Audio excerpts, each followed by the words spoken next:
29 ବର୍ଷରେ ପାଦ ଦେଇଛି ବିଜେଡି। ସେବା ଓ ସଂକଳ୍ପର ଏ ଦୀର୍ଘ ବର୍ଷର ଯାତ୍ରା କେବଳ ଆଉ କେବଳ ଓଡ଼ିଶା ପାଇଁ, ଓଡ଼ିଶାବାସୀଙ୍କ ସ୍ୱାର୍ଥ ପାଇଁ। ଆଞ୍ଚଳିକ ଦଳ ଭାବେ ଓଡ଼ିଶାର ହକ୍ ପାଇଁ ଲଢ଼ିଛୁ। ଅଭାବୀରୁ ପ୍ରଭାବୀ ପଥେ ଓଡ଼ିଶାକୁ ଆଗକୁ ନେଇଛୁ। ଶିକ୍ଷା, ସ୍ୱାସ୍ଥ୍ୟ, ଗମନାଗମନରେ ଆଣିଛୁ ଅଭୂତପୂର୍ବ ପରିବର୍ତ୍ତନ। ମଠ, ମନ୍ଦିର, ଧର୍ମାନୁଷ୍ଠାନର ହୋଇଛି ରୂପାନ୍ତରଣ।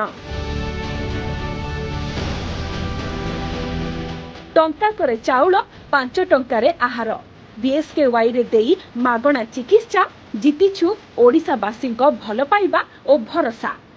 ଗରିବଙ୍କ ମୁଣ୍ଡକୁ ଦେଇଛୁ ଛାତ, କ୍ରୀଡ଼ା କ୍ଷେତ୍ରରେ ଓଡ଼ିଶାକୁ କରିଛୁ ବିଶ୍ୱବିଖ୍ୟାତ। ବିପର୍ଯ୍ୟୟ ମୁକାବିଲାରେ 1 ନମ୍ବର, ଆର୍ଥିକ ପରିଚାଳନାରେ ସର୍ବଶ୍ରେଷ୍ଠ। କରୋନା କାଳରେ ଦେଶକୁ ଦେଇଛୁ ଅମ୍ଳଜାନ, କାରଣ ନବୀନଙ୍କ ପାଇଁ ପ୍ରତିଟି ଜୀବନ ମୂଲ୍ୟବାନ। ଠକିନୁ କି ଠକିବୁନି, ସେବା ଓ ସଂକଳ୍ପର ମନ୍ତ୍ର ନେଇ ବିଜେଡି ଆଗକୁ ବଢୁଛି, ବଢୁଥିବ।